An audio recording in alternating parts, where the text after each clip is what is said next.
I had to think a lot about what they were trying to tell me about Dunkirk. It's like, is Jar Jar Binks the hero?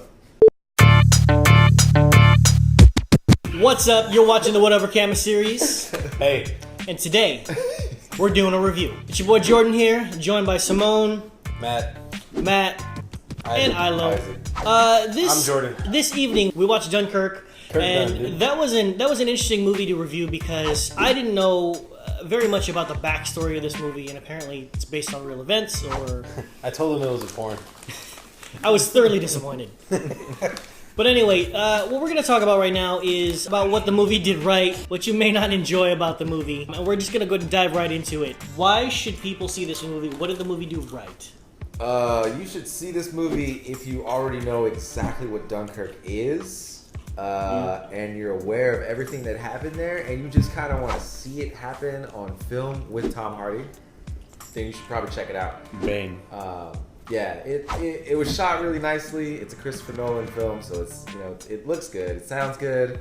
I like the movie. I think if you're a history buff or if you have a fascination with war, which it sounds weird to say to have, but a lot of people, including myself, have it. Man, it really puts you there, man. It's an intense flick. I have to piggyback on what Isaac's saying.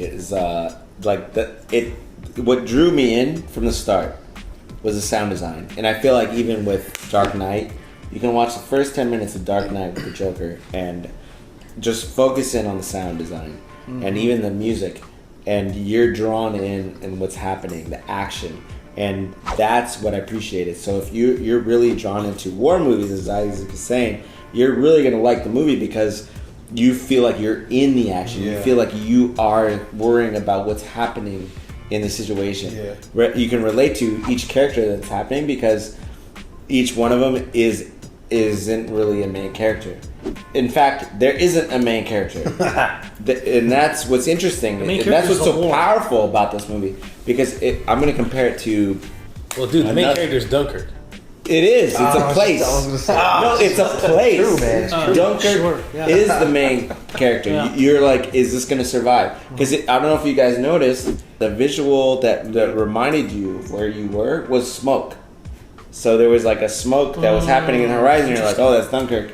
And you're like...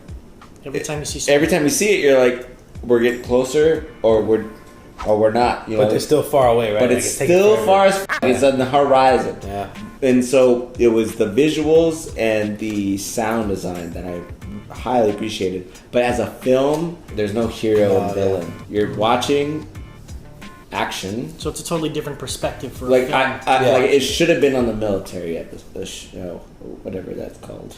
And I'm going to piggyback on what you just mentioned with the sound design. What was interesting is, you guys might have caught in certain sections of the movie, I was actually covering my ears.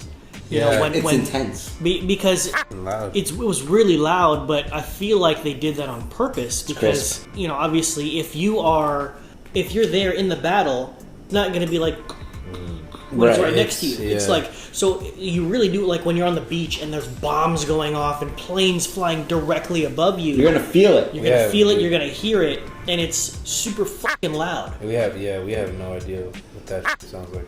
We've all been to loud ass concerts, and even that doesn't. Like if you want to make a 4th of July movie, you hire Christopher Nolan to direct it. Right. Yeah. Exactly. That's also another reason to go see it in the movie theaters because if you see it on your TV, you gotta get that. Probably going to suck the life out. You gotta get that fucking 7.2 Dolby digital fucking. Yeah, definitely do not bootleg this movie. Don't watch it on your phone either, unless you got some badass headphones. Now let's move on. What do you feel like people may not enjoy about this movie? I'm gonna take the last point about sound design, and I'm actually gonna talk about that because it was intense, it was very loud, and it was very well done. But for me, what I didn't like is the pacing was too intense. From beginning to end, it didn't stop. Right. And there was a constant ticking of time, like literally like the seconds on a watch, like you could hear this tick, tick, tick, tick, tick. Mm-hmm. Constant. There was a constant sense of dread. I felt like it was one big suspenseful buildup, which if that was its intent, it did it very well. but that could be off-putting to a lot of people because if you're used to the pacing of like a regular movie, you kind of want it to end. You kind of want to get some kind of silence or like a break or closure to that suspense, and it really goes the whole way through. So there's a lot of things going on that you're like, there's just too much going on, but the pace is just too much. Right. Yeah, I can agree with that. There was just so many things I was trying to hang on to where I was like, all right, what's going to happen next? And I wasn't fulfilled at the end of that moment. Right. Like what you're saying is like the pace and the content, there was just too much content and the pace was too fast for it to be a film that is enjoyable for the average viewer.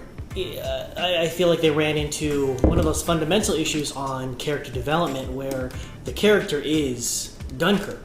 That's the main character. That's what the story's about, right? However, you know, but you have all these side characters that are designed to tell the story, but some of those things, like, it didn't help as much as it could have. Right. It didn't help at all, or whatever. And it and some characters looked way more in front than others, like Tom Hardy's character / Bane. Kind of like when you're watching Suicide Squad. Is it really Suicide Squad? I think it's a Deadshot movie. Yeah, there's like a misleading in the guy. You know what I mean? Yeah. Tom Hardy is the guy, but at the same time, you're taking me throughout these high intensity moments, which has heroes in their own moments. Should I care about them, or are we just being taken through time? Right. Is it a scene or a moment? Yeah. How much emotion am I supposed to invest in this particular scene that's happening right now? How important is this to the entire story or character? Right. What Matt was saying, I could both disagree and agree with, because you could lead me on an entire movie. If there's going to be an entire build-up for something really cool, then I'm all for it, because I kind of like old Western movies in that way.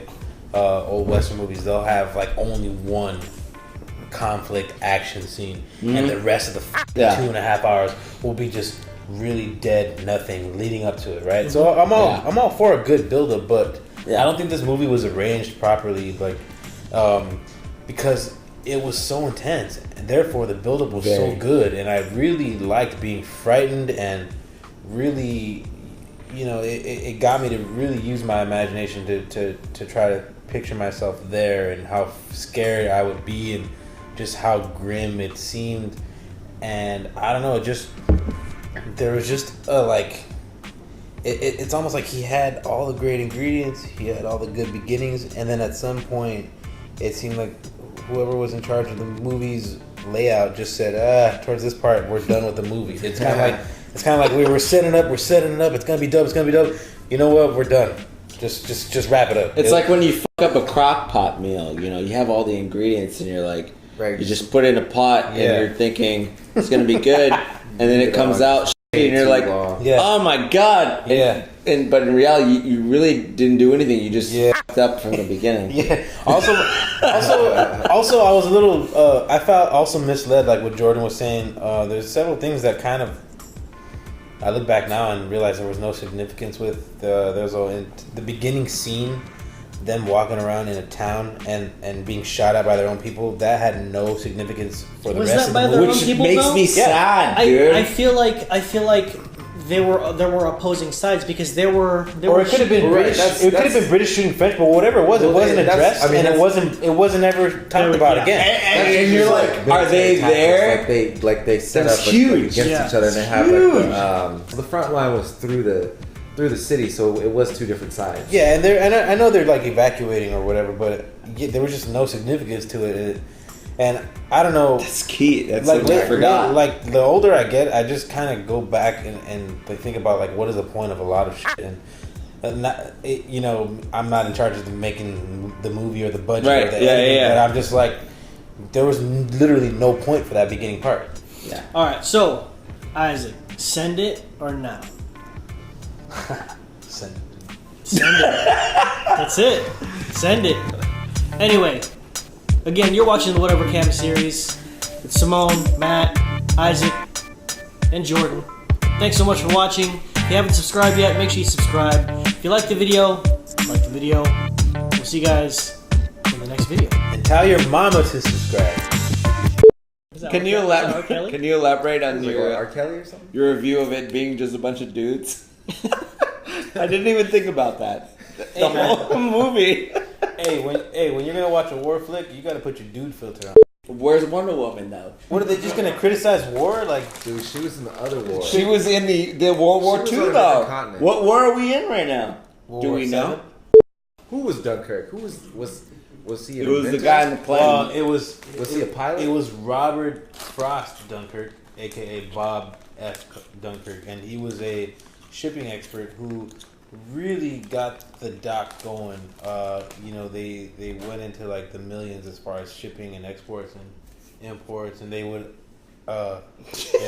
Actually, we were.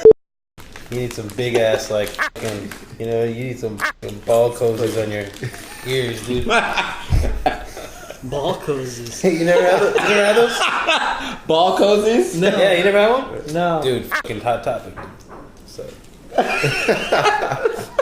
This is actually Jar Jar Binks riffing, Exactly. and George Lucas is just a guitar.